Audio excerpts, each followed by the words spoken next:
इधर से घूमता है, उधर तो आ रहा है, हाँ इधर नहीं आ रहा।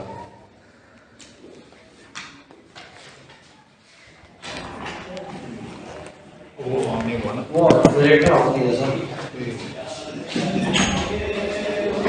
बस प्रोजेक्टर ऑन नहीं हुआ था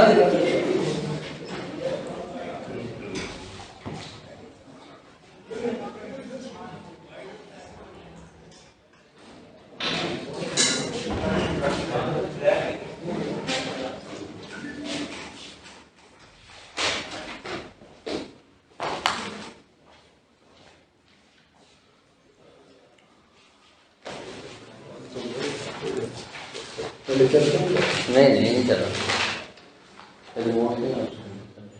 भैया पहले ही थक गया मैं थक गया मारना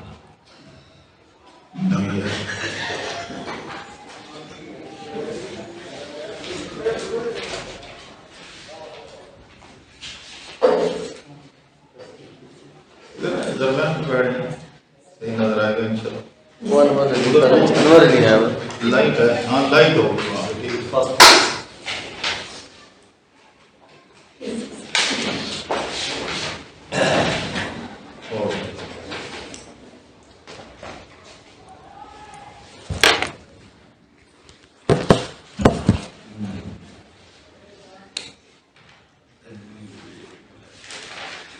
सिस्टम बन के बहुत अच्छा वैसे लगी जी जी बहुत अच्छा सर ये खास हो गई हीटिंग कूलिंग सिस्टम जो है तभी दे देता है।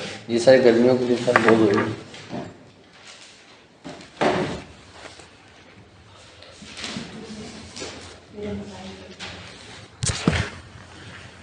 Actually, this is the topic of today's lecture. But before we start this topic is actually moderation and mediation. So then today's lecture we will be focusing on the mediation model. And what is mediation? Briefly discussing, mediation means when a variable or set of variables affect dependent variable via another variable. When we say via another variable, through another variable, this via the through वाला जो variable है, that is known as mediator. Daily life में हम कहते हैं कि for example if you are Anwar Ali साहब आप कहाँ से हैं बोला राजनपुर जी राजनपुर तो हम कहते हैं कि जी ओके अनवर अली साहब is going from Islamabad to Rajanpur. There is a direct route starting from here, motorway and so on and so forth. But there is another channel, there can be multiple channels. He can first go to Lahore and then Lahore to.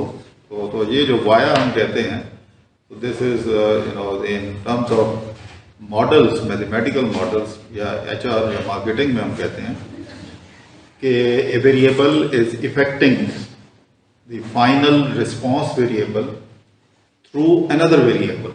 When we say through another variable, that variable is known as mediating variable. Our today's discussion will be focused on the mediation या mediating model या mediation model.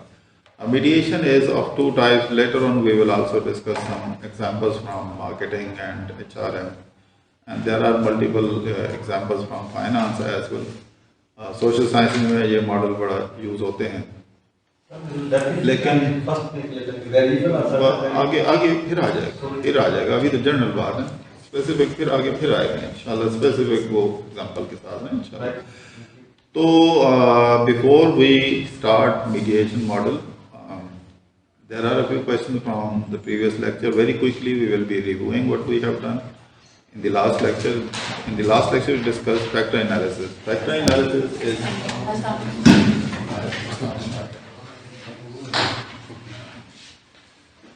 so factor analysis is a very old topic. You must have done it at the MS and MBA level.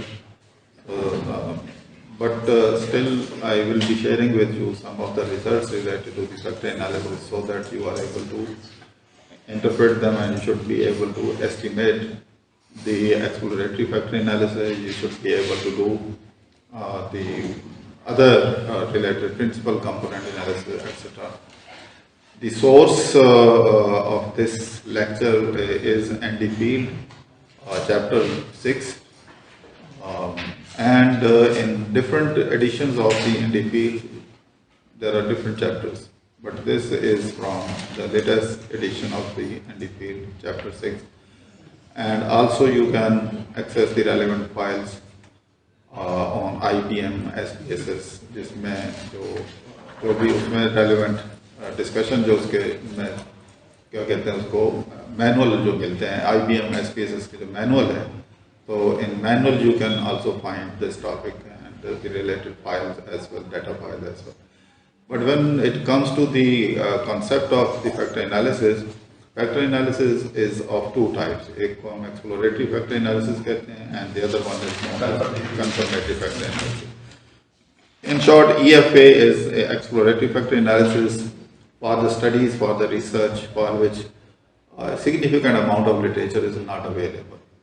So the topics, the topics or the issues which cannot directly find the relevant theory, and आमतौर पे हम उसको we cover it under the exploratory factor analysis. As is obvious from the name, exploratory factor analysis उसको क्यों कहते हैं? Because we explore the factors and then based on those factors we decide as to what can be the possible dependent variable, what can be the possible independent variable after converting the information to some meaningful factors. अब factor होता क्या है? ये सारी terminology इसकी है क्या? इसकी तीन basic assumptions हैं factor analysis की. Number one assumption is that the information which you are gathering should be metric, which means the information which you are gathering should be coded in numbers. Metric का मतलब measurable हो. अगर ये statements हैं and you are not assigning any code, perhaps factor analysis cannot be applied. ये पहली assumption. दूसरी assumption ये है कि the information which you are gathering through survey, through questionnaire, through interviews, whatever, and you are coding, you are applying codes 1, 2, 3 to this information. So the statements are highly collinear. They are interdependent.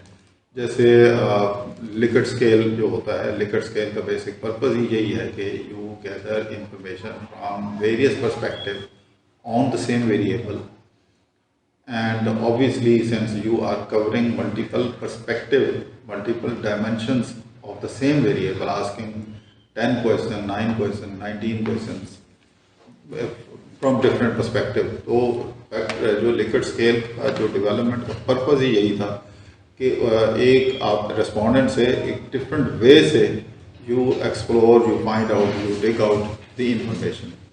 और फिर उनके obviously the statements are interdependent, they are related because the same information is being explored one way or the other. जिस तरह investigation होती है, किसी से भी आप probe करते हैं, इस तरह से आप respondent को in a way probe perhaps cannot be a good term, but actually you are investigating about your information.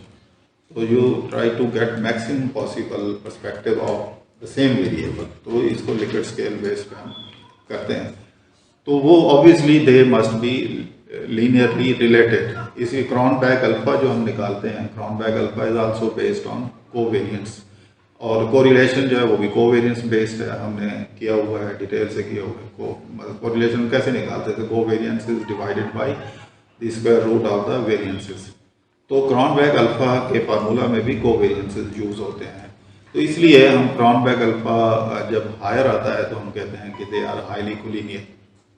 तो ये उसके प्री टेस्ट हैं, ये assumptions हैं जिनको फुलफिल होना ज़रूरी है फैक्टर एनालिसिस के लिए. नंबर 1 मैंने कहा कि मेजरेबल हों. नंबर 2 मैंने कहा कि जो स्टेटमेंट्स हैं they should be highly collinear. There should be collinearity. Collinearity हमने पढ़ा है डिटेल से, यानी there correlation should be strong. अब कितना स्ट्रॉन्ग हो, अब ये डिपेंड करता है कि आपका ऑब्जेक्टिव स्टडी क्या है. तो रूल ऑफ थंब ये है कि मोर देन 60%. More than 60%. अच्छा, उसके लिए जो फ्लेक्सिबिलिटी रखी जाती है Cronbach alpha की सूरत में, वो कहते हैं कि 80% आए तो 70% आए तो बहुत अच्छा है. आपको मुख्तलिफ स्टडीज़ में मुख्तलिफ क्राइटेरिया हम यूज़ करते हैं.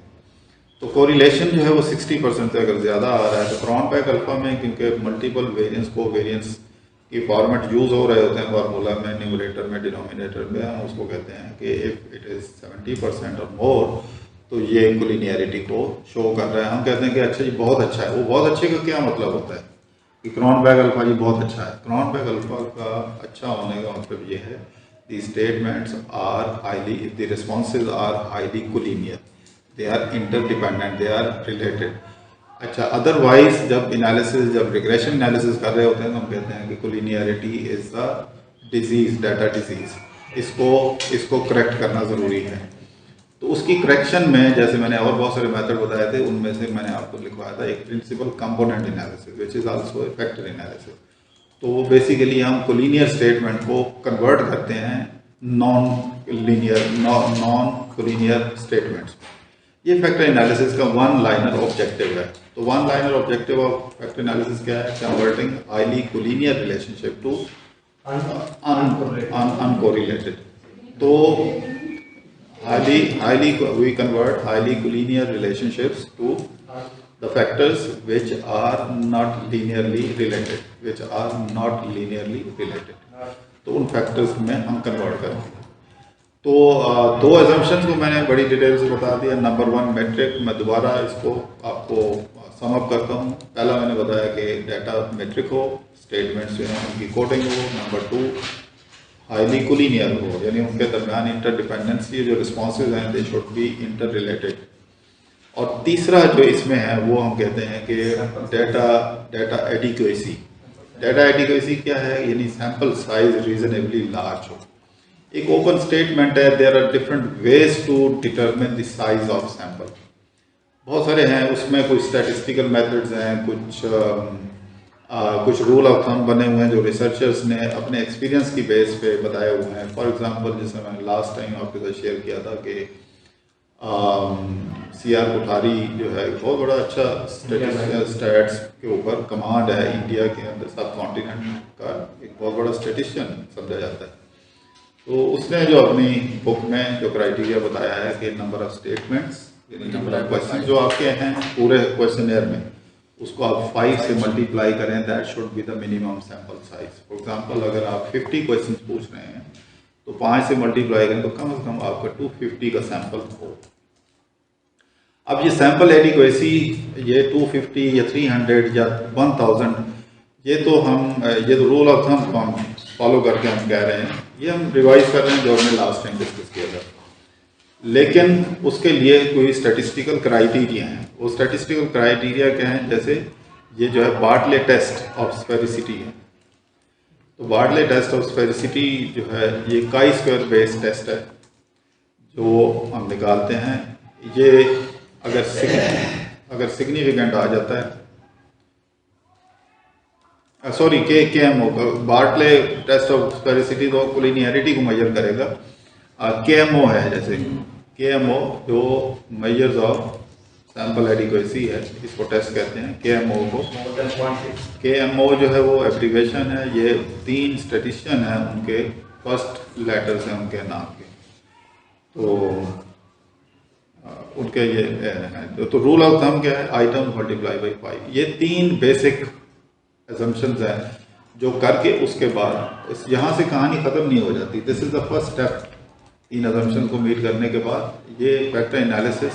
जी सर, ये आप बता रहे हैं प्राइमरी डेटा में, सेकेंडरी डेटा में भी यही है? नहीं, KMO टेस्ट। हाँ बिल्कुल, ये तो वही है। हाँ ये तो, लेकिन मैं समझ रहा वो 5 इंटू आइटम्स, तो उसमें तो हमारा सेम हो गया। असम्पशन तो पूरी करनी yes, factor analysis in general ये था। अच्छा, कुछ टर्म्स मैंने यहाँ पे आपके साथ ये शेयर किए, पर मैं इसका गूगल क्लासरूम में भी ये पूरे इस जनवरी के सारे लेक्चर्स अपलोड करता हूँ, जो कि जनवरी में हमारे प्रिंसिपल एक्सेस फैक्टर्स और दूसरा ये जो कंपोजिट वेरिएबल्स, मैं बताता हूँ इसमें। अच्छा, इसमें जो पर्पस क्या है इसका, फैक्टर एनालिसिस का पर्पस क्या है? रिडक्शन, डाटा रिडक्शन या डायमेंशन रिडक्शन भी इसको कहते हैं। अच्छा, डाटा रिडक्शन किस तरह से या डायमेंशन रिडक्शन किस तरह से? जैसे मैंने कार सेल्स के कोई 6-7 मेरे ख्याल 10 वेरिएबल्स हमने लिए थे। उनके दरमियान हमने देखा था there was very strong collinearity, there was strong correlation, pairwise strong correlation among the variables.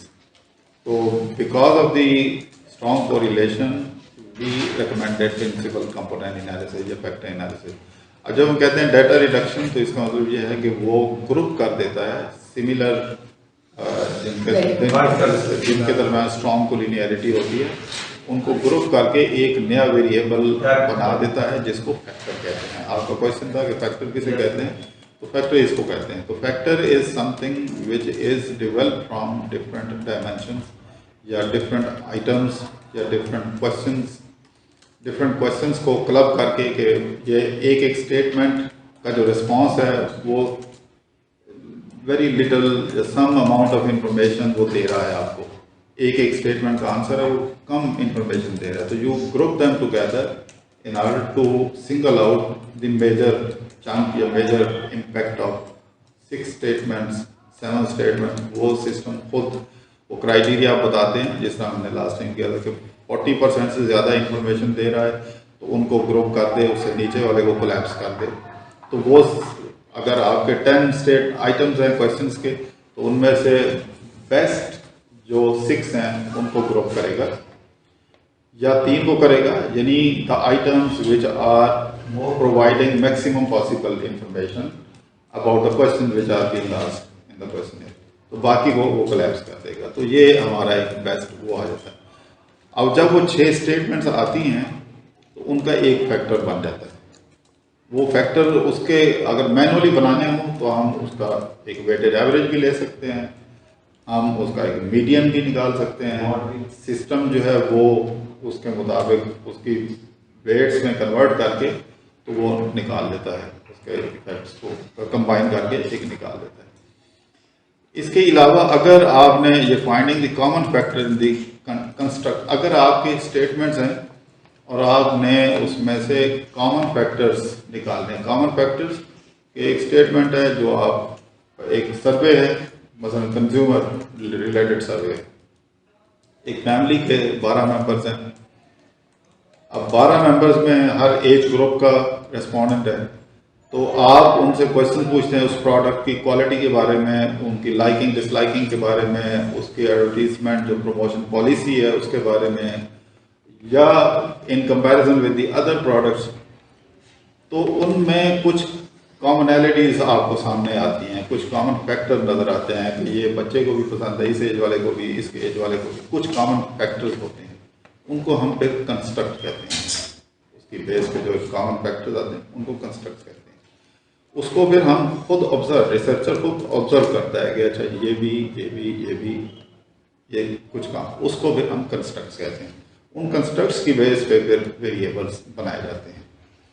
तो ये इसको principal component principal axis factoring कहते हैं। आमतौर पे ओपी और साइकोलॉजी के एरिया में, एचआर में ये हम करते हैं।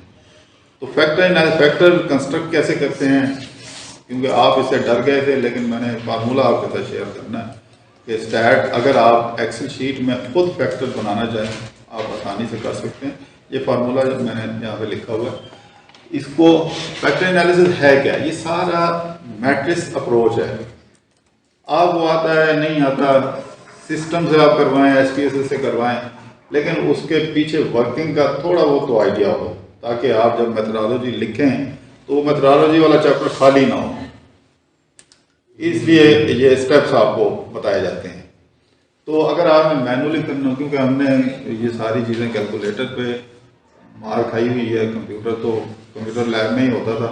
यूनिवर्सिटी बेस्ट यूनिवर्सिटी थी, लेकिन हमें CS डिपार्टमेंट में जाना पड़ता था। तो हमने क्योंकि ये चीज़ें आज से कैलकुलेटर से की हुई हैं, तो इसलिए हमें थोड़ा सा वो मेथोडोलॉजी लिखने बैठते हैं। तो या कोई बच्चा सॉफ्टवेयर पे निकाल के आया तो उसको कहते हैं बेटा आपने सही इसको सेंस नहीं किया, आप इसकी मेथोडोलॉजी को पढ़ के सही इसको रिलेट करें। वो रिलेट कैसे कर पाएगा, तो इसलिए PhD लेवल पे ये सारा थोड़ा सा बताना पड़ता है। मैं अभी वेरी क्विकली कि how factors can be constructed. आपके पास वेरिएंस को, आपके पास कोरिलेशन मैट्रिक्स हो। कोरिलेशन मैट्रिक्स क्या है, वेरिएबल्स का पेयर वाइज कोरिलेशन, जो हमने पहले 2 लेक्चर में निकाला है। वो है। उसके बाद आपने क्या करना है, अच्छा ये correlation matrix not develop in Excel. ये एसपीएस आपको पता है कि वो डायग्राम में 1 1 1 लिखता है, नीचे भी कोरिलेशन होते हैं और उसके डायग्राम के ऊपर भी है, यानी पूरा मैट्रिक्स फिल होता है। जैसे मैंने कहा कि फैक्टर एनालिसिस मैट्रिक्स बेस्ड है। अब थोड़ा सा मैं आपको वो जो लास्ट टाइम मैंने किया था वो आपको बता दूं कि this is a correlation matrix. Column wise आपने ऐड अप कर देना, नीचे सम निकाल लेना, हर कॉलम का सम निकला है। अब इस सारे सम का सम 6 कॉलम है, फॉर एग्जांपल 6 बाई 6 आपके 6 वेरिएबल्स हैं, 6 बाई 6 का आपका है ना कोरिलेशन मैट्रिक्स, सबका आपने निकाल लिया तो 6 कॉलम है तो 6 सम आ जाते हैं। फिर इन 6 का सम ग्रैंड टोटल जिसको कहते हैं। Now what is a factor, मतलब ये कभी आप अपने टीचर से जो भी आपको करवा रहे हैं उनसे पूछें तो ये क्या है, जो आपने कॉलम वाइज सम निकाला है डिवाइडेड बाय जो ग्रैंड सम निकाला है उसका स्क्वायर रूट, इसको फैक्टर कहते हैं। ये सारी फैक्टर की लिस्ट आ जाएगी, जितने वेरिएबल होते हैं उतने फैक्टर्स आपने निकालने। ऐसा नहीं है कि आपके 6 आइटम्स हैं, 6 क्वेश्चन आपने पूछे हैं, अब 12 फैक्टर्स अब बना के फिर रहे हैं तो लोग कहेंगे ये क्या कर रहे हैं। 6 से ऊपर नहीं हो सकता, 6 से कम इसलिए होगा कि जो 40% से कम कंट्रीब्यूट कर रहा है उसको कोलैप्स करेंगे। अच्छा ये 40% भी मैंने क्राइटेरिया यूज किया था, ये कोई हार्ड एंड फास्ट नहीं है, आप 20% भी कर सकते हैं depending upon the objective of the study, कि आप लोगों को कन्विंस करें। सॉफ्टवेयर में 0.1 लिखा वो बाय डिफॉल्ट आता है ना, चेंज तो कर सकते हैं ना। सर जब आप हमने एक्सटेंड, जैसे आपने एग्जांपल दी थी कि हमने 0.5 50% स्टैंडर्ड रखा है, वो 40% पे हम ले सकते हैं। देखिए मैं आपको बताऊं, ये जो 10% लिखा हुआ है ना बाय डिफॉल्ट 0.1 आता है। इसकी मिसाल ऐसे लें, जैसे शूटिंग कंपटीशन में आपकी जो बेस्ट जो निशानेबाज है, हम कहते हैं कि नहीं ये जो सबसे अंदर वाला सर्कल है ना उसमें कितने पैर लगे, अगर वो आपको आता है तो बाहर वाले तो लगाना आसान है ना। तो क्राइटेरिया हम सख्त रख रहे हैं कि 40%। तो ये depending upon the nature of the study you can relax it to 20%, 30%। Basically वो हर जो वेरिएबल है वो उसकी जो फैक्टर में वो कंट्रीब्यूट कितना कर रहा है वेरिएशन में, तो ये पर्पज है। सर एक और चीज ध्यान में आती है, जी जी, जिस वक्त हम अपना कंसेप्चुअल मॉडल बना रहे हैं, वेरिएबल हमने ले ली है, अगर उस वक्त भी हम प्रॉपर डिटेल करके अपना मॉडल ठीक बनाएं और देखें जो वेरिएबल्स हम जिनका आईवी दी हुई है उनका रिलेशनशिप बनता भी है, सही है, तो ये चीजें आएंगी। वो तो बहुत कम है, वो कंफर्मेटरी फैक्टर एनालिसिस बनेगा ना। अगर एक्सप्लोरेटरी फैक्टर एनालिसिस कर रहे हैं फिर तो आपने मल्टीपल फ्रेमवर्क बनाने हैं ना, फिर तो वो आप मैक्सिमम पॉसिबल क्वेश्चन पूछेंगे उसकी। जो बाय डिफॉल्ट 10% आता है सर, 10% तो फिर कम नहीं है, यानी बहुत नहीं कम है इसलिए, लेकिन बाद कुछ स्टडी ऐसी हो सकती हैं जिसमें आपको कहते हैं कि नहीं इसमें इतनी भी एक्यूरेसी आ जाए तो वेरिएशन कॉज कर रहा है, ठीक, इसलिए मैं कोई फिक्स नहीं करना चाहता। तो ये स्टडीज में फोकस ये हो गया कि रिलेशनशिप जो आईवीज के जो हमने दिए हैं वो भी हमने फोकस में। बिल्कुल। अच्छा इसमें ये जो है, जैसे ये कुछ चीज़ें हैं जो याद रखने की हैं फैक्टर एनालिसिस करते हुए, कि नंबर 1 फैक्टर एनालिसिस में सबसे बड़ी इसका क्रिटिसिज्म इसके ऊपर ये आता है कि द एनालिसिस इज 100% बाइस्ड। अगर आप इसकी कंस्ट्रक्शन पे जाएं, हमेशा आप देखेंगे the initial factors indicate maximum contribution in the variation, 60%, 50%। पहला फैक्टर सबसे ज़्यादा आपको नज़र आएगा कंट्रीब्यूट कर रहा है आइजन वैल्यूज की बेस पे, ये हमने किया होगा। दूसरा फैक्टर उससे कम, फिर आगे चलेंगे तो 0। ये इसकी बायसनेस है, इसलिए इसके लिए रिकमेंडेड है कम से कम आप अपनी मेथोडोलॉजी में नोट्स में कहीं लिख लें, रिकॉर्ड कर लें कि इन ऑर्डर। अब ये आपसे जब आप प्रेजेंटेशन देते हैं आपसे सवाल पूछे जाते हैं कि इसमें ये तो रिजल्ट्स बायस्ड आते हैं, तो इसको आपने कैसे हैंडल किया। जैसे मैंने बताया था कि हेटेरोस्क्लेरोसिटी की बीमारी है, तो वो कहते हैं कि फिर आपने हैंडल कैसे किया, कोलिनियरिटी है तो इसको हैंडल कैसे किया। Same is the case with factor analysis. तो in case of factor analysis एक ऑप्शन होता है जिसको हम कहते हैं रोटेटेड फैक्टर्स। तो फिर हम ये रोटेटेड मैट्रिक्स हम करते हैं। रोटेशन का मकसद क्या होता है कि आप उसको जिस तरह 3D 4D में हम एंगल से किसी चीज़ को देख रहे होते हैं, तो इसी तरह ये फैक्टर्स को दोबारा से उसमें उसको दोबारा से उसके वेटेज रीअसाइन करने के बाद दोबारा कैलकुलेट करता है, बेस्ट डेटा डेटा तो वो फिर इक्वल डिस्ट्रीब्यूशन हो जाती है इफेक्ट्स की। तो उसमें एक नॉर्मलाइज करने का एक प्रोसीजर है, ठीक है। तो ये जो हम ये चीज़ें जो जैसे मैंने बताया रोटेट, उसमें ऑप्शन होता है SPSS में करें तो वो तो बाय डिफॉल्ट होता है, आपको अगर करना नहीं आता तो उधर से भी कर सकते हैं। अगर आप इंटरेस्टेड हो इस कोर्स के बाद भी आप बैठ जाए, मैं आपको एक एक चीज हाथ से करके दिखाऊंगा। सिस्टम तो उसके अंदर प्रोग्रामिंग है, 100% इंटरेस्टेड है। बिल्कुल जरूर सर मैं एग्जाम्स के बाद फिर भी कंटिन्यू जी बिल्कुल हम कंटिन्यू करेंगे। चाहे 1 घंटे का हो जाए, लेकिन हाँ। Sir we are interested. ये आगे हर मेथड में ये फैक्टर एनालिसिस ये एक बहुत बड़ा लंबा टॉपिक है। अगर तो करना है ना सॉफ्टवेयर में, तो वो तो 4 किलियां दबाए रिजल्ट आ जाते हैं, बात खत्म हो जाती है।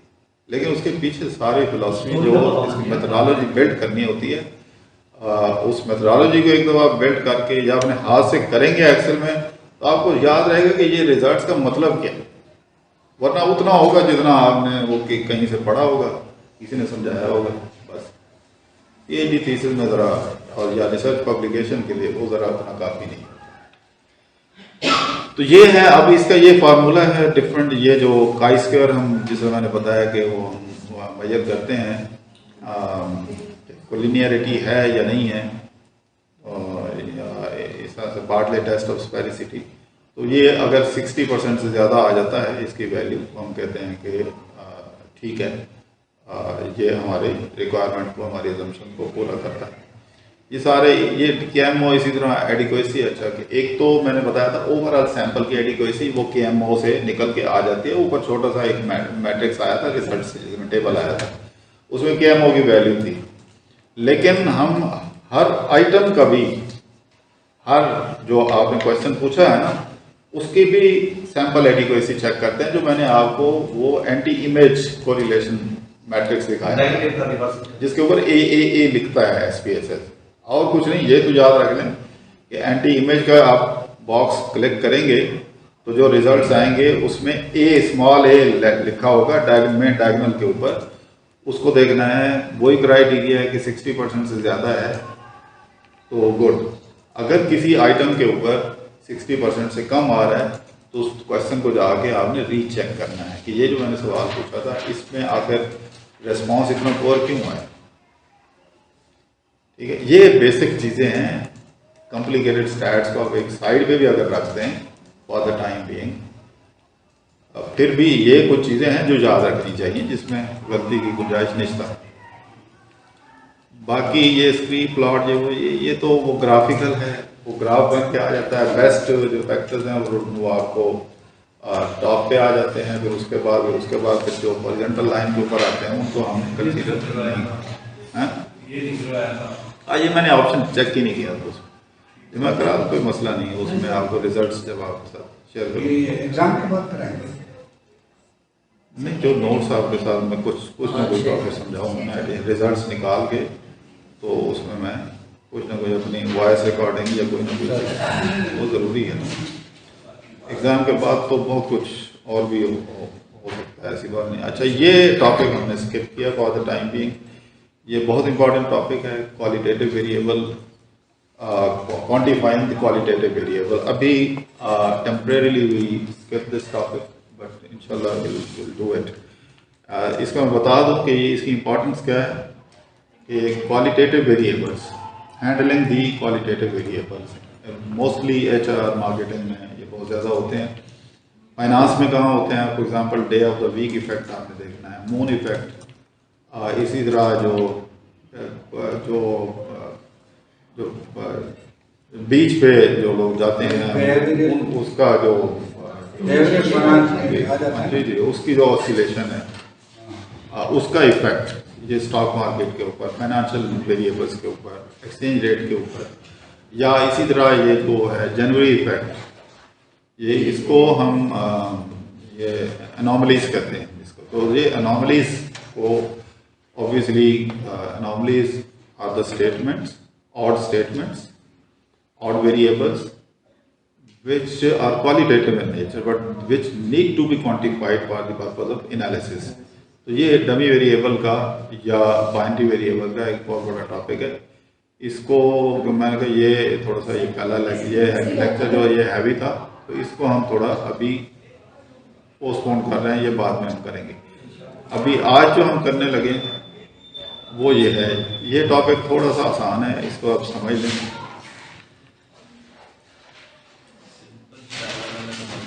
Simple parallel multiple mediation using process macro की अभी आज हम एस्टिमेशन नहीं करेंगे। एस्टिमेशन करके मैंने रिजल्ट्स आपके सामने रखने हैं और उन रिजल्ट्स की इंटरप्रिटेशन, ताकि आपको पहले उसका कॉन्सेप्ट समझ आ जाए, उनके जो रिजल्ट्स आप रिसर्च पेपर्स में देखते हैं उनको पढ़ने का तरीका आ जाए, फिर इसको करने का भी एक तरीका है और लंबा चौड़ा, वो भी हम सर वो आप अगर वीडियो भी शेयर करते हैं ना, फिर हमें सिर्फ इंटरप्रिटेशन ही आ जाएगा।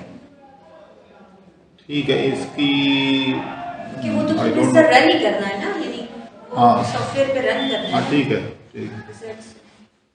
अच्छा, इसका जो ये मैंने कुछ इसके सोर्सेज जो शेयर किए हुए हैं, you can copy this and you can read from these books. ये जो रिसोर्सेज हैं, और जो इसका जो प्रोसेस मैक्रो जो डायरेक्टली रन होता है मीडिएशन मॉडरेशन के लिए, you can directly download from this website.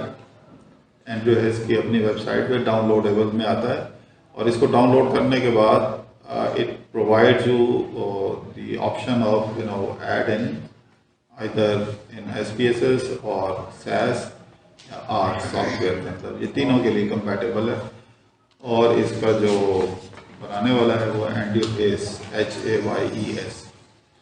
पूरी दुनिया में लेक्चर देता है, बिलियनियर है, अरे एक लेक्चर के कई डॉलर लेता है, पैसे लेता है। तो सर स्टैट से सारे ये मीडिएशन मॉडरेशन तो आजकल रिसर्च पेपर इसके बगैर पब्लिश नहीं होता, इसलिए हमने वो जो है कुछ टॉपिक को साइड पे रख के आज इसको हम डिस्कस कर रहे हैं।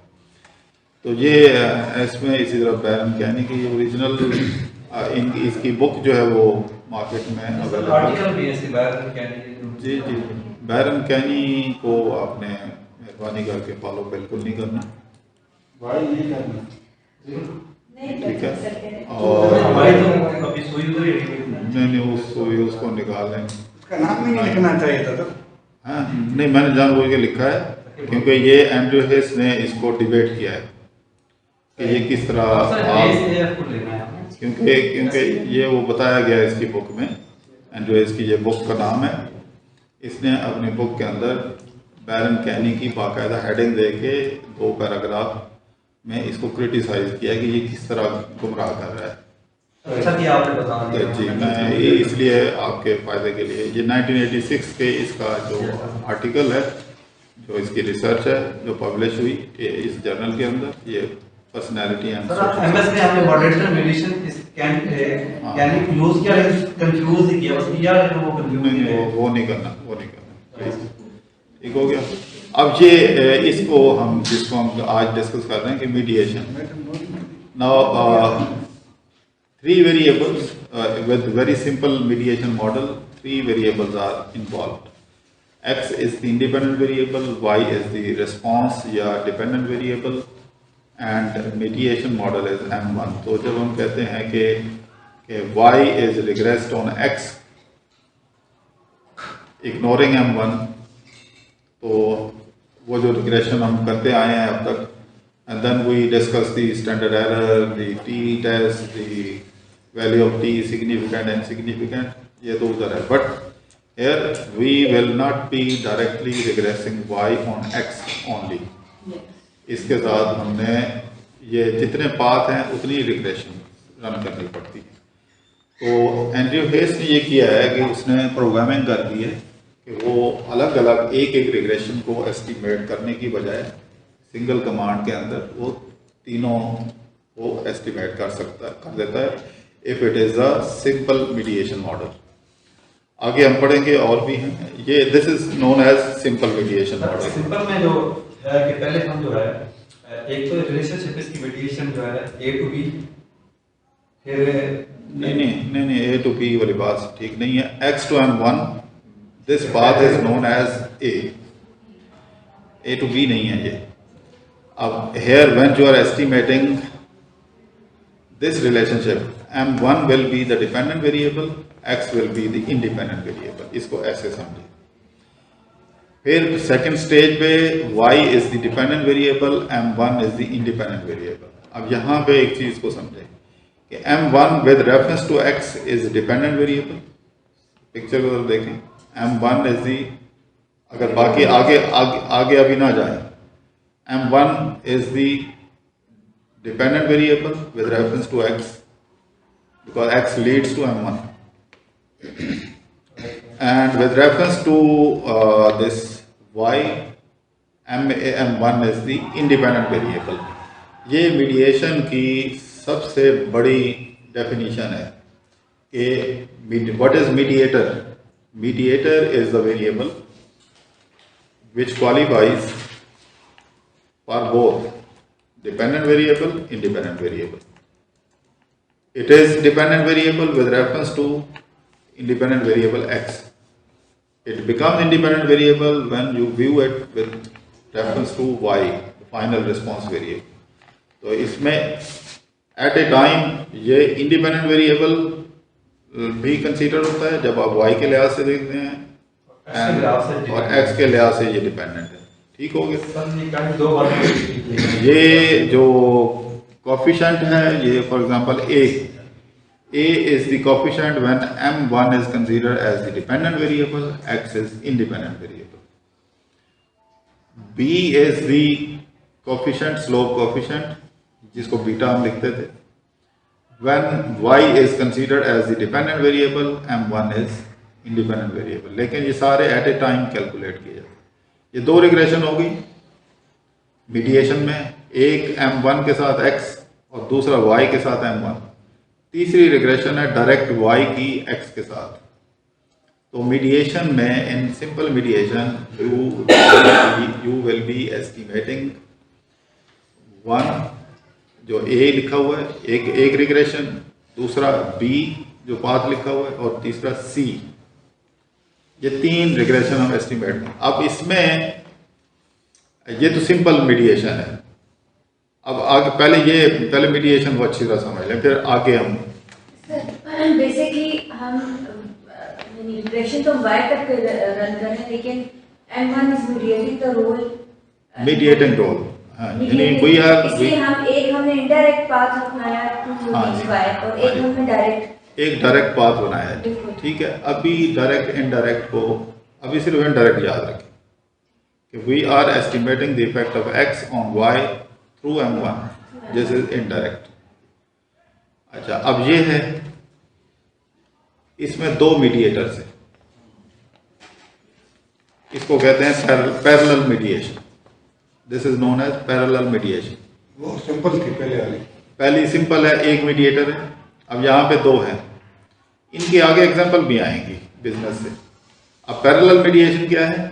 When there are 2 mediators, 3 mediators at a time. कितने मीडिएटर्स हैंडल हो सकते हैं? 10.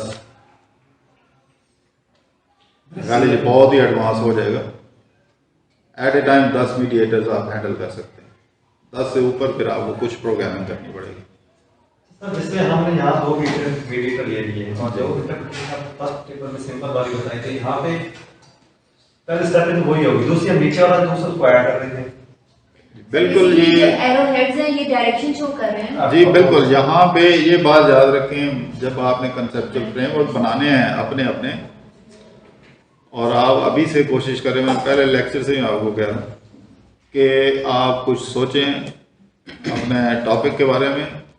अगर आप बना रहे हैं तो ये these arrows should be correctly placed because they are meaningful. They provide you the direction of relationship.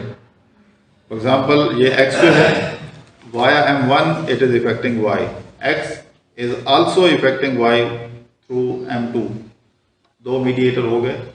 इसको कहते हैं पैरेलल मीडिएशन. Parallel mediation. एक और एग्जांपल देखें, इसको आप क्या कहते हैं? Model gets multi this is sequential mediation, क्योंकि ये सीक्वेंस में है। कैसे? इसमें देखें, दो मीडिएटर हैं, एक मीडिएटर दूसरे को कॉज कर रहा है और फिर वो वाई तक पहुंचता है। ये this is known as sequential mediation. ये सारा कुछ हो जाता है, मैं भी आपको रिजल्ट दिखाऊंगा। अब ये सीक्वेंशियल मीडिएशन, इसमें ये थोड़ा सा कॉम्प्लिकेटेड है। ये बिल्कुल ही सिंपल था, ये पैरेलल मीडिएशन हो गई। ये जो हमने, ये जो है ये वाला parallel mediation, and this is known as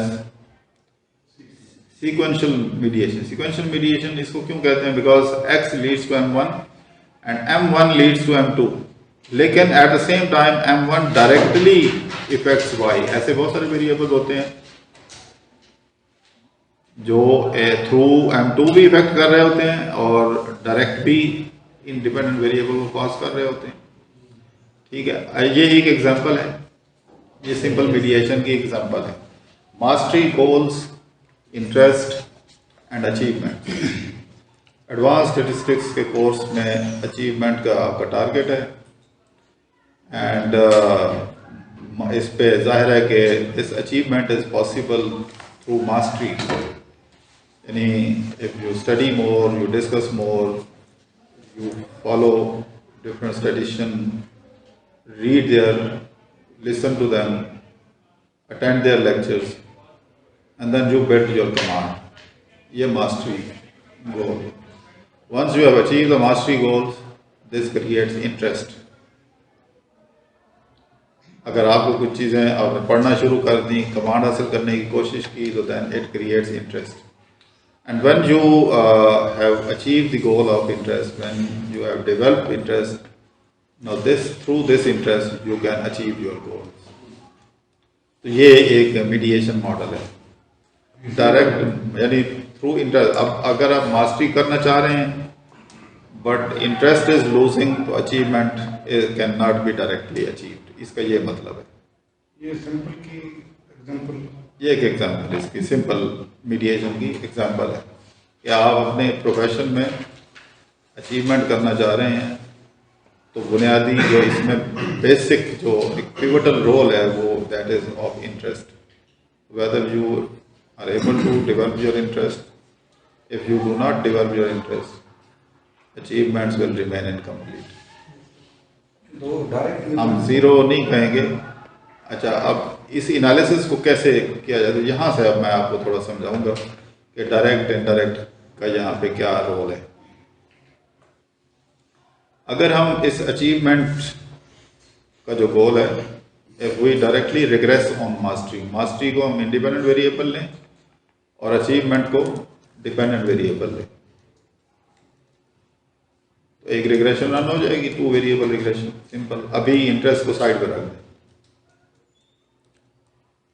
लेकिन हमारे जहन में हमने करना है एस्टिमेशन में, हम अभी साइड पर रख रहे हैं, अभी हम एस्टिमेशन नहीं कर रहे। तो अगर आप मास्टरी को इंडिपेंडेंट वेरिएबल, अचीवमेंट को dependent variable, this is known as,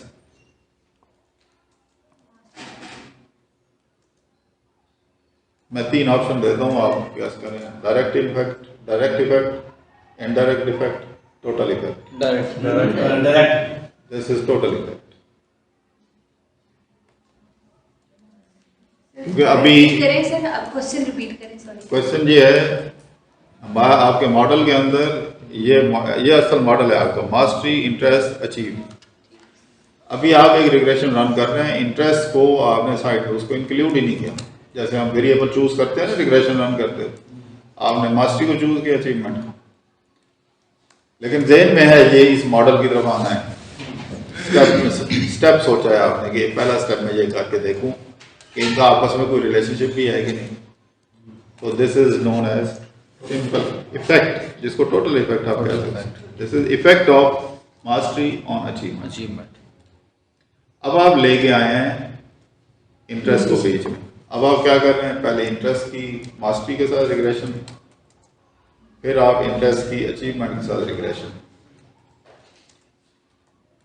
अब आप ये जो देखेंगे ना, अब ये जो पाथ है ना, ये जो डायरेक्ट पाथ आप बना, अब ये कहा जाएगा कि डायरेक्ट इफेक्ट। वजह इसलिए कि अब आपने इनडायरेक्टली इफेक्ट मेजर करने की कोशिश की है, तो जब इनडायरेक्ट की बात आएगी there must be some direct as well.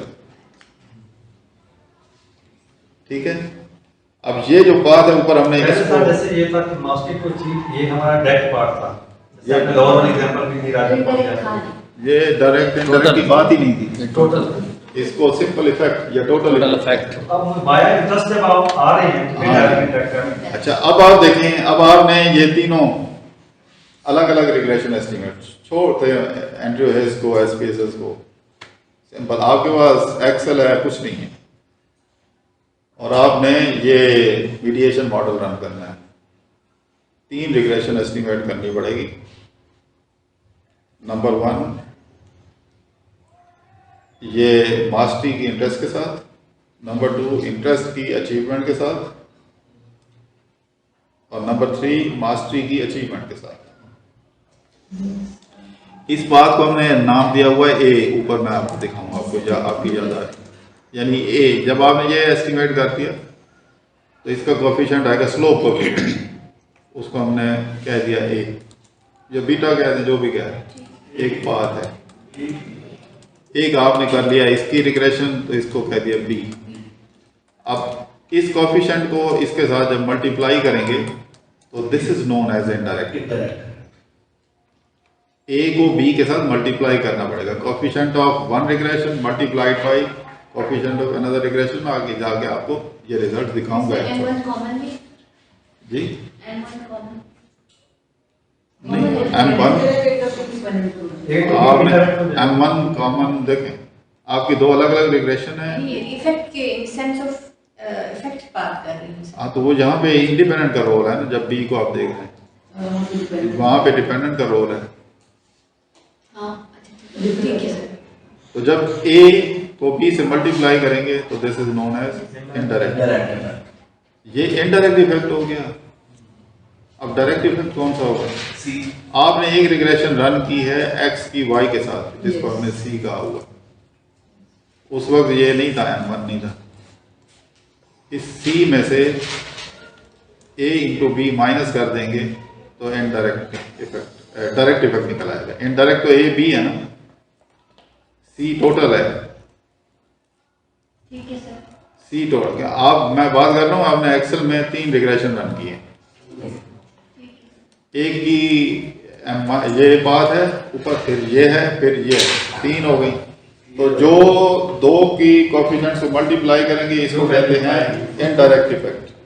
ये प्लीज नोट करें, कहीं अगर रिकॉर्ड हो रहा है तो मेरी बहुत अच्छी बात है। तो A into B is known as indirect effect. और जब आप x को y के साथ रिग्रेशन रन करते हैं, this is known as total effect. Total effect minus indirect effect is known as direct effect, because total effect is sum of indirect effect and direct effect, यानी direct effect plus indirect effect equal to total effect। ये यहाँ पे एक estimation की गई है, ये indirect effect. ये मैंने यहाँ पे 0.77 को मल्टीप्लाई किया हुआ है, ये ए था और ये बी था, इन दोनों को मल्टीप्लाई किया, आंसर मेरे पास आया ये। मैं अभी आपको ये रिग्रेशन दिखाता हूँ, ये कहाँ से है। सर अभी जो है ना हमारा indirect effect plus direct effect जो टोटल है, इससे पहले आपने बोले थे टोटल इफेक्ट माइनस दोनों का जमा है, तो तीनों में से कोई एक निकालेंगे तो दूसरा उधर जाएगा transfer. Total effect minus indirect effect is equal to direct effect. हाँ।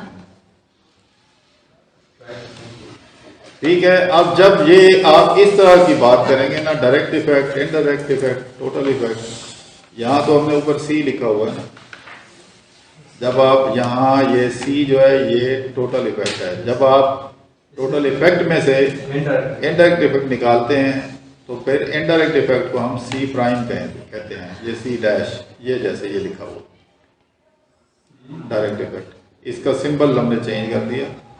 सिंबल की बात है, बाकी और कुछ नहीं है। नहीं, सिंपल सी बात है सर, लेकिन एक चीज जो मुझे कंफ्यूज कर रही है ना, जो सी आपने लिया वो तो आपने टोटल लिया, उसमें तो मीडिएशन थी नहीं ना।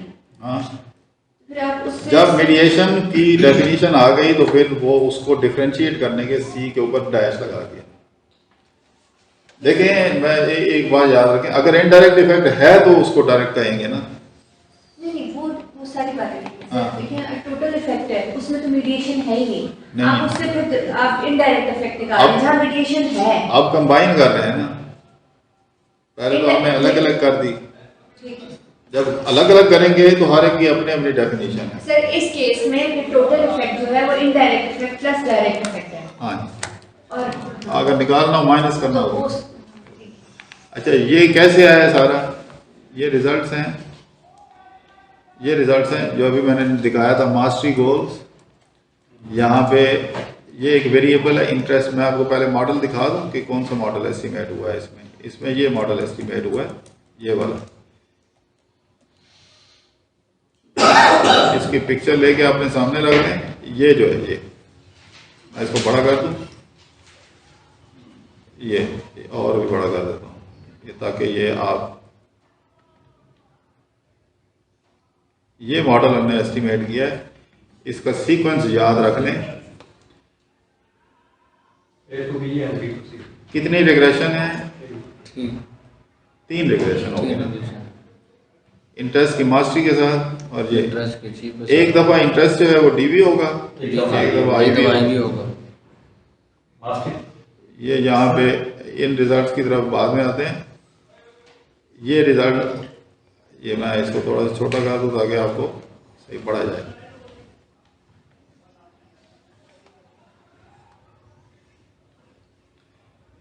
ये इंटरेस्ट आउटकम वेरिएबल का मतलब क्या है? Dependent variable. इंटरेस्ट कहाँ पे था? मीडिएटर है। जी जी। ये मास्टरी उसका हो गया इंडिपेंडेंट वेरिएबल, जो नीचे variable। लिखा हुआ है। अपनी पिक्चर को देखें, जी जी ऐसी है। इसका कोफिशिएंट नोट करें, ये बीटा कोफिशिएंट है इसका। बाकी इंटरप्रिटेशन तो उसी तरह होगी ना। इसका कोफिशिएंट है 0.77, लिखें, नोट करें। ये ए होगा, बी होगा या सी होगा?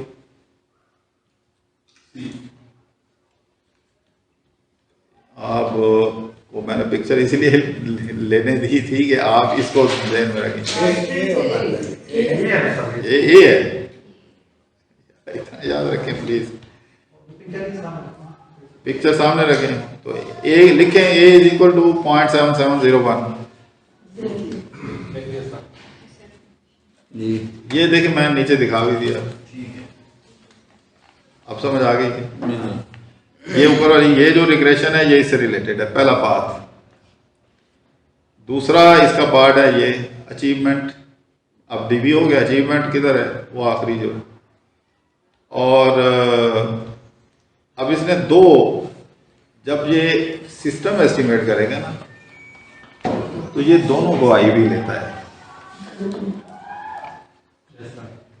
ये मीडिएटर को भी आईवी देगा और उसको IB तो IB। उसकी वजह क्या है? क्योंकि इसके अंदर प्रोग्रामिंग हुई है, इसने सी डैश भी कैलकुलेट करना है। मैंने तो आपको बताया कि नहीं, आपको खुद कैलकुलेट करना आता, ये तो इसने बता दिया। अच्छा खैर, आप सिर्फ ये नोट करें 0.3613। नहीं नहीं नहीं नहीं, एक मिनट, इंटरेस्ट के साथ, सॉरी, इंटरेस्ट के साथ ये बी होगा। बी की वैल्यू क्या है यहाँ पे? 0.2 0.2106।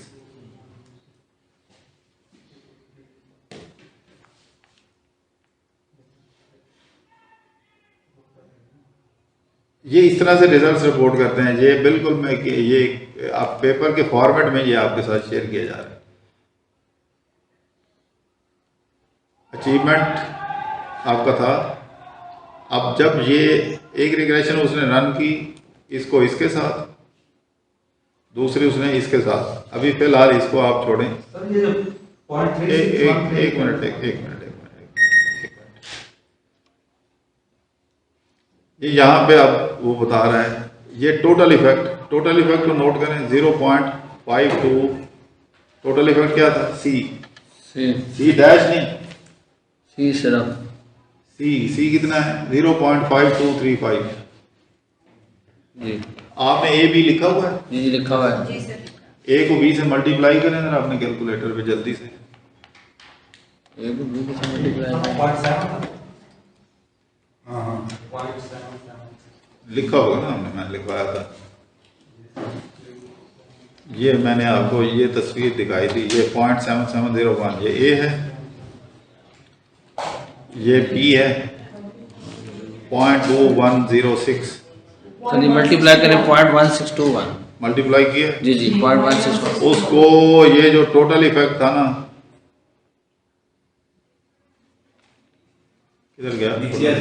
0.5235 ये इसमें से माइनस करें तो हमारे पास रिएक्ट करता है 0.5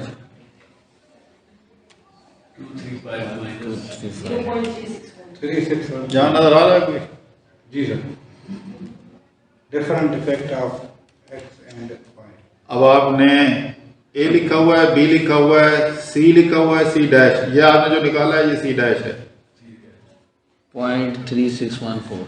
यानी कि ये डायरेक्ट है। ये डायरेक्टिव है। अब आप इधर आ जाएं इस तस्वीर में, जो असल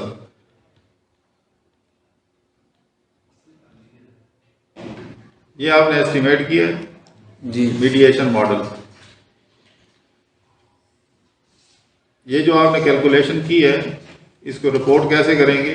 ये जो पाथ है यहाँ पे वैल्यू लिखनी पड़ेगी। आप पहले तो हमने ए बी सी लिखा हुआ था ना, अब इधर ए लिखना पड़ेगा, ए की वैल्यू जो कोफिशिएंट आया है, इधर बी का जो कोफिशिएंट आया है, उसके साथ ब्रैकेट में टी की वैल्यू, टी, ये लिखने का तरीका सर मुझे सी स्लैश लिखना है या C value? C dash. C dash direct. मैं आपको दिखाता हूँ, मैं कहीं लिखा है, सर गुड फॉर दूसरा मैंने यहाँ ये लिखा हुआ। 0.3613। अब ये वो पहले बगैर एस्टिमेशन के थे तो हमने ए बी सी डैश लिखा हुआ था, अब ये हो गया। इसको क्या कहते हैं, इस डायग्राम को क्या कहते हैं, ये बनानी जरूरी होती है अगर आप मीडिएशन बने। ये सिंपल मीडिएशन हो गई। डायग्राम क्या कहते हैं? इसको कहते हैं स्टैटिस्टिकल डायग्राम।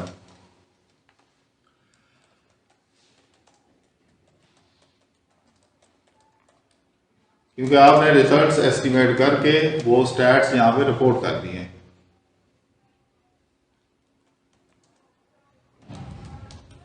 ठीक है, इसको कहते हैं स्टैटिस्टिकल डायग्राम। जब भी आपने मीडिएशन मॉडरेशन मॉडल एस्टिमेट करना है, दोनों में फर्क क्या है?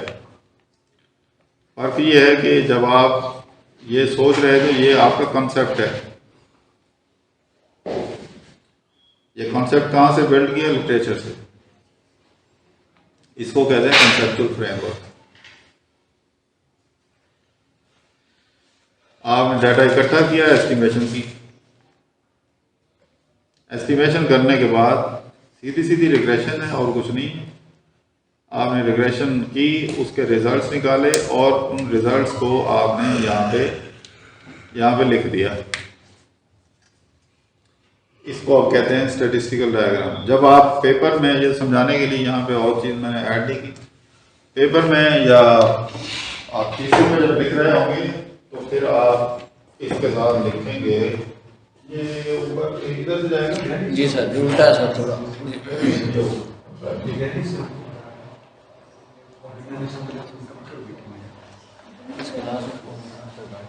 सर ये जो अभी दो टेबल हमारे तो पहले से चल रहा है, 3 नंबर ये दरम्यान में रुकेगा, ये होगा। तका देती है उधर ये तरीका है। हाँ?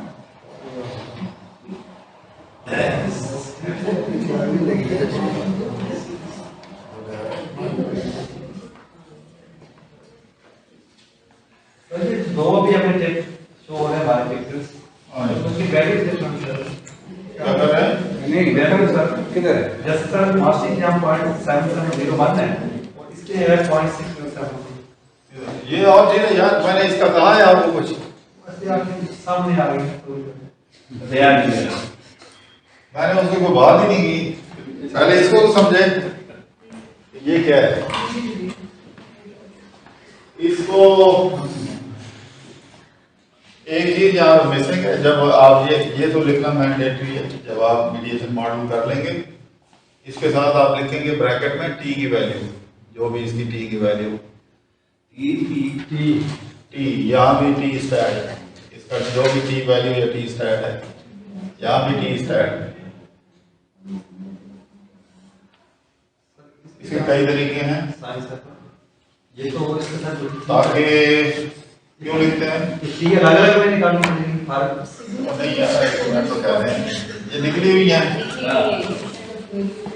ये टी की वैल्यू क्यों लिखते हैं, ये अब ये पिक्चर वहां से हिल जाएगी। सर ये जो इनका रिलेशन है ये की वैल्यू है ना उसकी बेस पे ये बताना है कि ये जो पाथ हैं ये सिग्निफिकेंट रिलेशनशिप है या नहीं है। अच्छा ये देखें, ये पहला इसके साथ ये टी की ये वैल्यू है। अब लिखें ए की जो पाथ ए है ना उसकी टी की वैल्यू 8.98। ये पी भी लिख सकते हैं, अगर पी भी लिख दें तब भी एक ही बात है, ये समझाया हुआ है। ठीक हो गया, 8.98 ठीक है। नोट करें। दूसरे का फर्क पाथ ए का टी स्टैट प्लीज नोट करें 8.98। अच्छा जी, ये दूसरे का इंटरेस्ट का इसका टी क्या है 3.475 दोनों से और इसका मास्टरी का 4.7028। ये सिग्निफिकेंट बतानी जरूरी है। वजह मास्टरी का दूसरा गुडनेस ऑफ मॉडल है कि नहीं, पहली बात मुझे सिग्निफिकेंट है। अब वापस आए उधर, ये नोट कर लिए जी सर। कहाँ पे थे हम? नीचे है वो मॉडल, हैं? वो मॉडल नीचे है। अच्छा ये हाँ सही कहाँ है, जगह पे है? जगह पे है। ठीक है जी, आप मुझे बताएं इसकी क्या वैल्यू है इसके साथ? सर ए की 8.9804 ये है 8.9। 9804। चलो और इसका ये सी डैश मास्टरी की 4.7028 कितना? सर 4.702 4.7। चलो राउंड ऑफ करते हैं। और इंटरेस्ट की 3.4 है 3.475 3.4। 751 बस ठीक है। अगर ये सिग्निफिकेंट आ रहे हैं तो मीडिएशन है। सारे बिल्कुल, ये मीडिएशन है। अगर ये सिग्निफिकेंट है, ये सिग्निफिकेंट है। अगर ये सिग्निफिकेंट नहीं है तो मीडिएशन ब्रेक डाउन हो गई है। अब ये एक प्रेजेंटेशन का तरीका है। जब आप रिपोर्ट लिख रहे होते हैं उस वक्त ये जहन में नहीं होता, उस वक्त आपके सामने ये मॉडल होते हैं, ये इस तरह के रिजल्ट निकल के आते हैं। वही चीज है। जैसे हमारे सर ये 3 पॉइंट्स हैं ए टू बी एंड सी। अगर सारे सिग्निफिकेंट हैं तो इस मीन कि आपकी कंप्लीट मेडिटेशन हो रही है। अगर ए टू बी तो हो रही है और बी टू सी जो है वो इनसिग्निफिकेंट है तो पार्शियल नहीं पार्शियल पॉइंट वो आगे आगे आएगा, मैं आपको समझाऊंगा। अभी फिलहाल सिग्निफिकेंट। Sir, तो basically, the mediator is mediating the role of IVN. इसका मतलब ये ठीक है, Significant की बात में जाते ये सिग्निफिकेंट हो गया, यानी मीडिएशन हो रही है। और ये सर टी अब- स्टैट की वैल्यू में फर्क तो किया आपने, जब मतलब सबको टी स्टैट क्यों लिखा है आपने ए वाली की वैल्यू लिखी। ठीक है हम की वैल्यू टी स्टैट में कोई डिफरेंस हो सकता है। नहीं टी वैल्यू टी स्टार है के बाद। अच्छा ठीक है। अच्छा अब ये देखें इसको इन रिजल्ट को पढ़ने का तरीका। ये पहला, ये सिस्टम इसी तरह ही जिसमें मैंने बताया कि अगर ये तो सिस्टम ने तो एट ए टाइम एक इन वन गो सारे एस्टिमेशन करके दे दी। अगर आप एक्सेल में कर रहे हैं तो आपको तीनों बात खुद कैलकुलेट करने हैं और फिर ये वैल्यू जहाँ पुट करके खुद फैसला करें। नहीं, इसका मतलब ये तो नहीं है जब एंड्रयू हेस्ट ने ये अभी नहीं बनाई थी, किताब नहीं लिखी थी तो मीडिएशन नहीं होती थी, होती थी। ये तो अब जाके फैशन हो जाएगी। 1960s से ये चीज़ें चल रही हैं,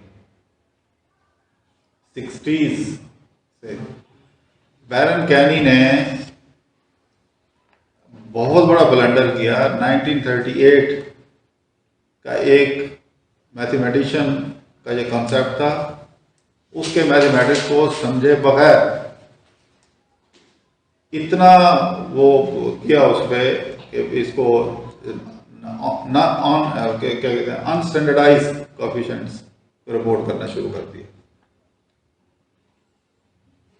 तो वो बिल्कुल मिसलीडिंग था।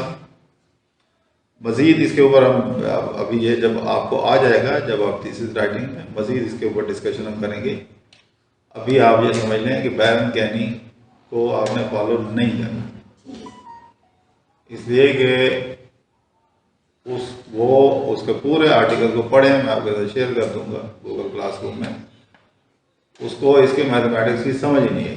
मेरे पास पढ़ा है, वो समझ नहीं आती, उसकी कंफ्यूजन है।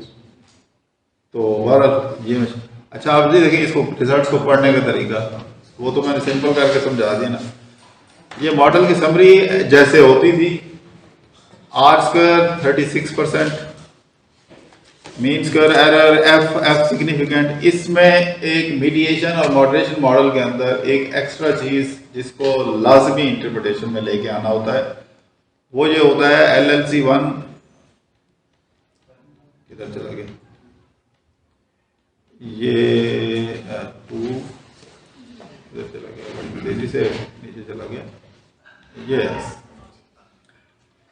एक और चीज जो मीडिएशन मॉडरेशन में टी स्टैट्स के अलावा, अगर आप टी स्टैट्स को इंटरप्रेट नहीं करेंगे तो यहाँ पे कोई नुकसान नहीं है। But if you ignore the lower bound value and the upper bound value, जी जी, कॉन्फिडेंस इंटरवल जिसको हम कहते हैं। मैं करता हूँ। So you mean to say when must interpolate mediation moderation model lower case and upper case? जी जी, तो बताता है 95% क्या करना है उसमें से, क्या फ्रीक्वेंसी बाउंड्री होती है ऊपर और लोअर वेयर से।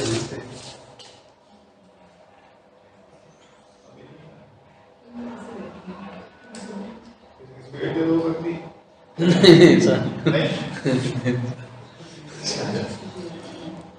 बस स्टॉप कर दे, बस कर दे। इसमें ये लोअर बाउंड अपर बाउंड इसको करना लाजमी है। बैटरी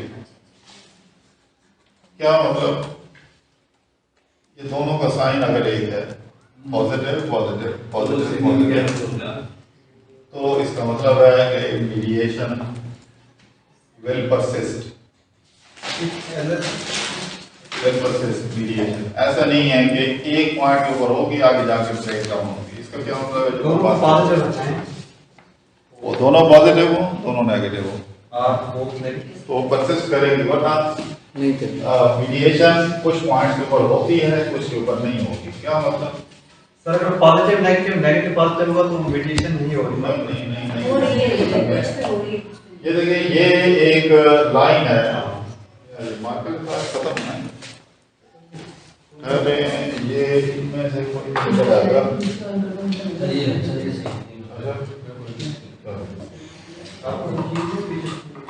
ये देखें ये लाइन है, फोर क्वाड्रेंट डायग्राम पढ़ेगी बचपन में। ये 0 पॉइंट होता है, वर्टेक्स इसको कहते हैं। यहाँ इस तरफ x की माइनस वैल्यू होती है, इधर x की प्लस वैल्यू होती है, इधर y की प्लस वैल्यू होती है और नीचे नेगेटिव वैल्यू। अगर आपकी वैल्यूज में एक पॉजिटिव एक नेगेटिव है, इसका मतलब है कि आपका सफर नेगेटिव से स्टार्ट होता है। कोई नंबर है सपोज 3, 0 पे जब आप आते हैं इसका मतलब रिलेशनशिप ब्रेक्स डाउन, इसलिए दोनों के एक साइन हो।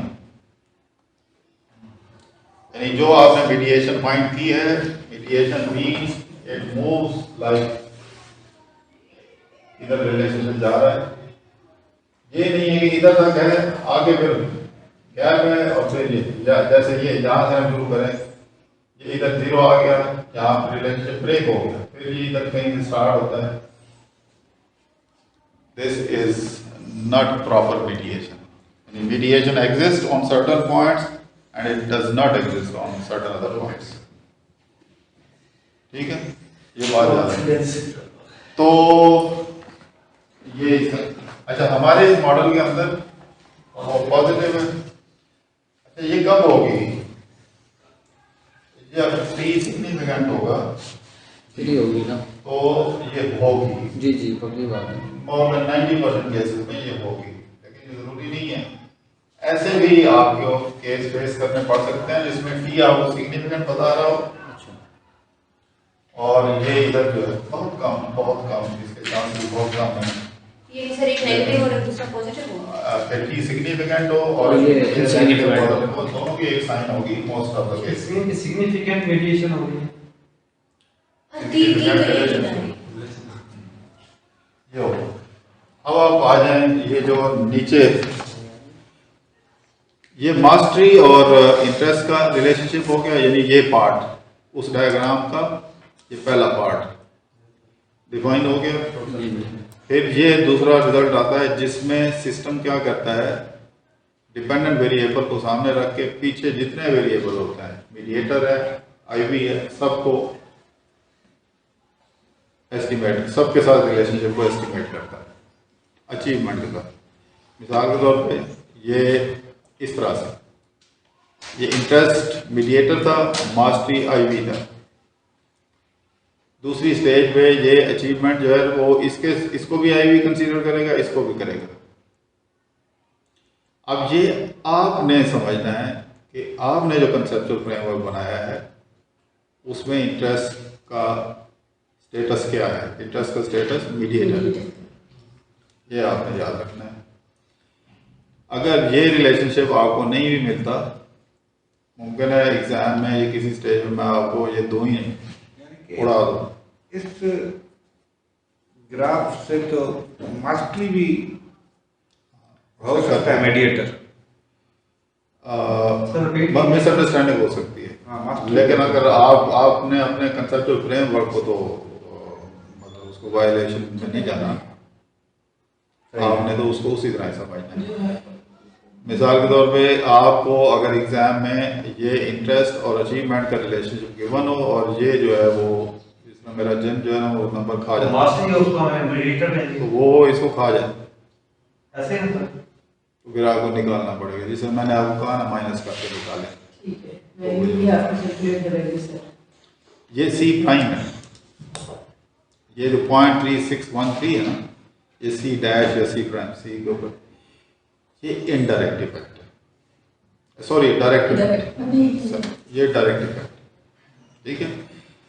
और ये भी हर एक के लिए ना हमने इस चीज को लाजमी देखना है, LLC1 ULC1, LLCI ULCI, upper and lower value sir in case की इनकी वैल्यू डिफरेंट आ जाए फिर क्या करना है? इनसिग्निफिकेंट। फिर वो मॉडरेशन रिमीडिएशन नहीं होगी।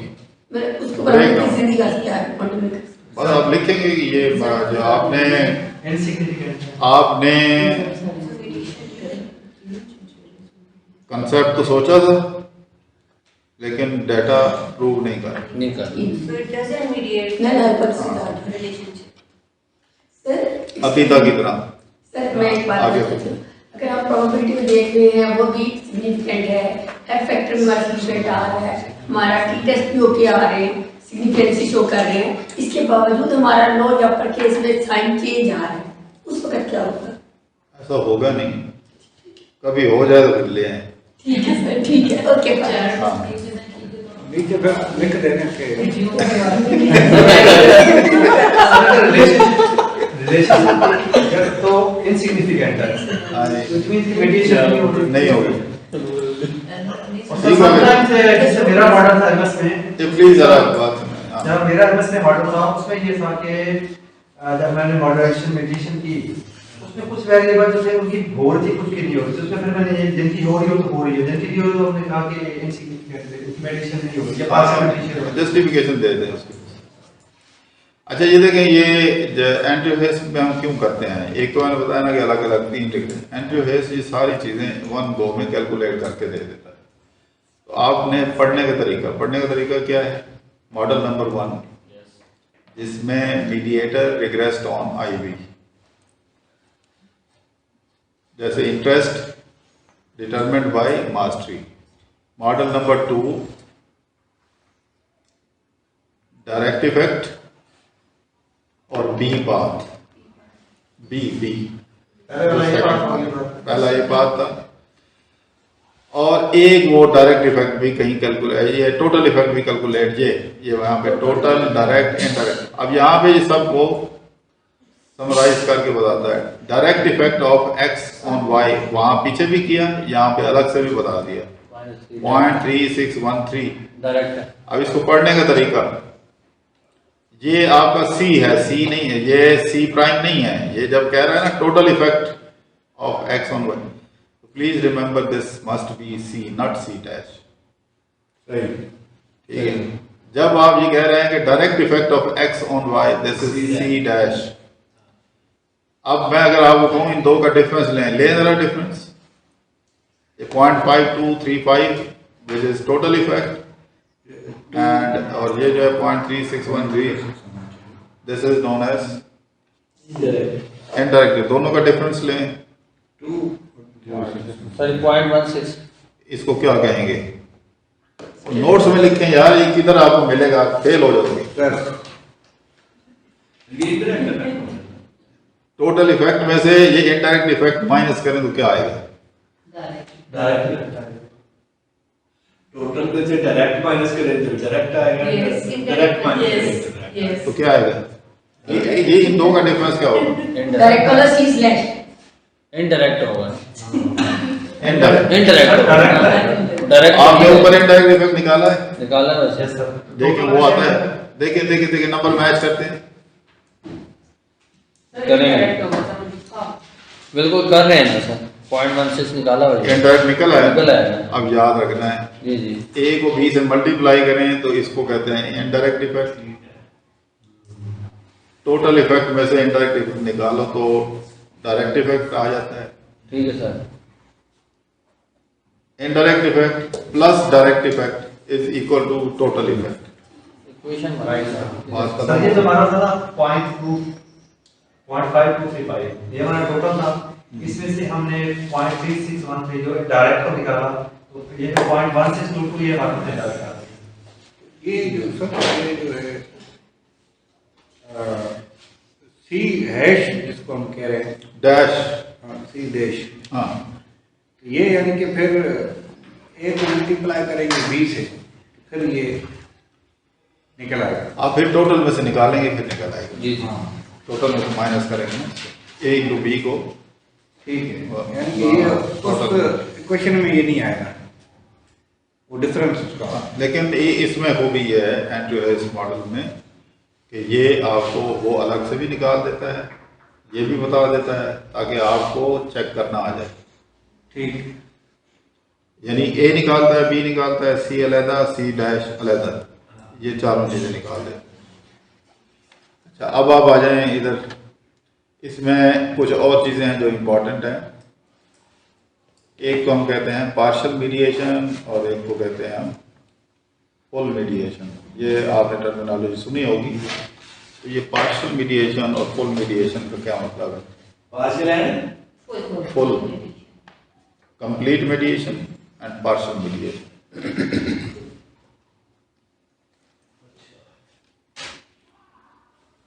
यहाँ पे ये जो डायरेक्ट इफेक्ट है, ये देखें, ये सिग्निफिकेंट है।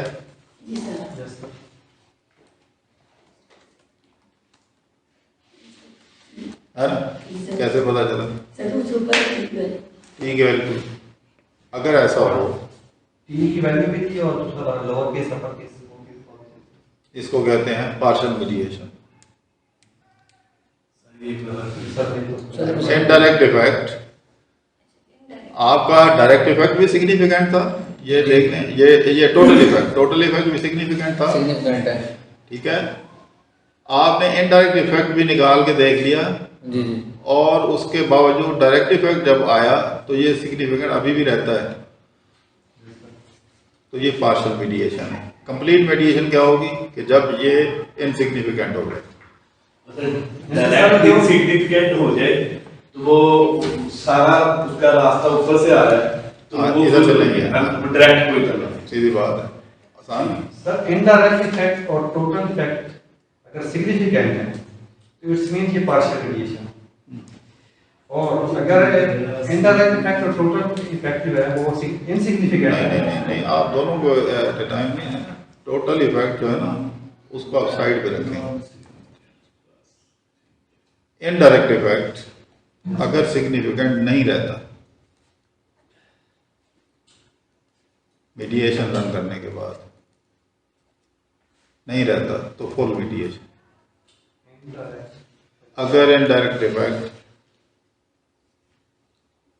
अगर डायरेक्ट इफेक्ट सिग्निफिकेंट रहता है तो पार्शियल मीडिएशन, अगर डायरेक्ट इफेक्ट सिग्निफिकेंट नहीं रहता तो फुल मीडिएशन, क्योंकि उसने पाथ पूरा चेंज कर दिया। उन्होंने कहा है कि सर आप कहने का मकसद है कि आप क्योंकि मीडिएशन से हमारा सिग्निफिकेंट आ रहा है लेकिन डायरेक्ट इफेक्ट इनसिग्निफिकेंट आ रहा है तो सिर्फ मीडिएशन का इफेक्ट आ रहा है, डायरेक्टली उसका इफेक्ट नहीं है। Complete mediation. ठीक है, इसलिए कंप्लीट मीडिएशन है। सारा मीडिएशन के पास सर ये मुझे भी थोड़ा सा अभी हम दोनों की इनडायरेक्ट की बात है या डायरेक्ट की, ये दोनों की। सर डायरेक्ट इफेक्ट सिग्निफिकेंट हो तो पार्शियल मीडिएशन होगी, इनसिग्निफिकेंट हो तो कंप्लीट। ठीक है सर अगर डायरेक्ट इफेक्ट सिग्निफिकेंट हो तो पार्शियल होगी, और अगर इनडायरेक्ट डायरेक्ट इफेक्ट इनसिग्निफिकेंट हो। नहीं, आप दो लोग इकट्ठे बोल रहे हैं, क्लियरली एक बोल रहे हैं। सर डायरेक्ट इफेक्ट अगर सिग्निफिकेंट हो तो ये पार्शियल मीडिएशन होगी, और डायरेक्ट इफेक्ट अगर इनसिग्निफिकेंट हो नहीं ना, हाँ ठीक है, ठीक है। नहीं है, Really confirm नहीं है, complete mediation. सर बताइए। This is उसमें direct डायरेक्ट है ही effect. नहीं, उसमें इनडायरेक्ट है ना। ठीक है। सर नहीं सर Direct सर effect देखिए of अगर डायरेक्ट इफेक्ट इनसिग्निफिकेंट होगा आप नोट्स मैच कर लें बाद में। Sir just second, direct effect insignificant होगा। बोलने तो देना। आप दो। अगर डायरेक्ट इफेक्ट इनसिग्निफिकेंट है हाँ जी। तो ये फुल मीडिएशन होगा। जी कंप्लीट। नहीं, डायरेक्ट इफेक्ट इनसिग्निफिकेंट हो ही नहीं रहा। अच्छा डायरेक्ट तो इफेक्ट सर अगर है अरे नहीं है ना, अगर है। सर एक और चीज यहाँ पे अगर मैं ये कहता हूँ जो अगर हमारी इंटरैक्ट इफेक्ट है वो सिग्निफिकेंट सर है ने शुरू में कहा है अगर हो जाए तो भी वो सेम होगा। चलें आगे चलें, आगे बढ़ें। ये तो हो गया आपका मीडिएशन। ये एक इसलिए जो रह गया सर मीडिएशन में, जो मीडिएशन सर आज क्लास भी सर एक रिक्वेस्ट है हाँ जी। सर, आज क्लास भी थोड़ी 8 या बजे तक कंप्लीट करेंगे।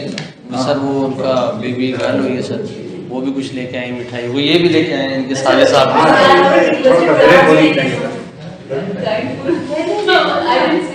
थोड़ा सा वो सेलिब्रेट। आप कैसे बताए वो लेके आए? सर वो बताया था उन्होंने दिन में कॉल की सर वैसे सब पता ना सर ये आज डाइजेस्ट हो गए, नेक्स्ट टाइम आपको दिन होगा कि मैं तो रूफ की तरह बैठी हूँ ना, just trying to absorb कि ये सब सर वैसे आज ये काफी है सर। आज सर आज ये हजम हो जाएगा सर। नहीं, आप अपना हजमा ठीक करें। ये प्लीज, इसकी वजह ये है कि देखिए सर मिठाई खाएंगे तो फिर मेरी बात सुना, ये बेसिक रिग्रेशन है, यहाँ सिर्फ उसकी कनेक्टिविटी है और बेसिक रिग्रेशन हम पूरे सेमेस्टर में बेसिक रिग्रेशन पढ़ते रहे। सर हम पहले ना हाँ सर ये थोड़ा सा जनरल नॉलेज भी आप बाद में करेंगे। जरूर कर दें, ये कंप्लीट कर देते हैं ये पहले। अभी नहीं होगा। नहीं, ये तो सिंपल मॉडल है ना। कंप्लीट मीडिएशन हो गई। अब क्योंकि मीडिएशन की कई टाइप्स हैं, जैसे मैंने बताया आपके कोई भी पीएचडी लेवल पे मॉडल जो है वो सिर्फ एक मीडिएटर नहीं होते, उसमें एट ए टाइम कई मीडिएटर्स होते हैं, मॉडरेटर भी आते हैं। अभी हम मॉडरेटर की तरफ नहीं जा रहे, लेकिन मीडिएशन को अच्छी तरह से पढ़ लें। एक कंसेप्ट है जिसको हम कहते हैं पैरेलल मीडिएशन। पैरेलल मीडिएशन क्या है? जैसे 2 हो, 3 हो, 4 हो, यानी मल्टीपल पास। जी प्लीज।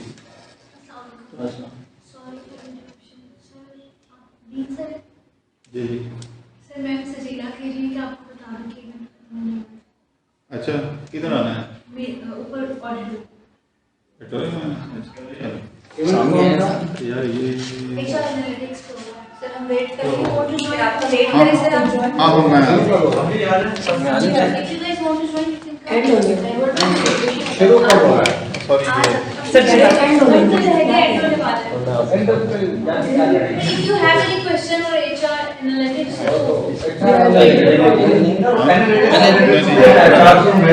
गूगल एनालिटिक्स सेम हो गया ना अच्छा थैंक जब वो गूगल एनालिटिक्स फेसबुक पे आ रहे हैं कोई लेना नहीं you. ठीक है sir Excuse me, ma'am. If you were the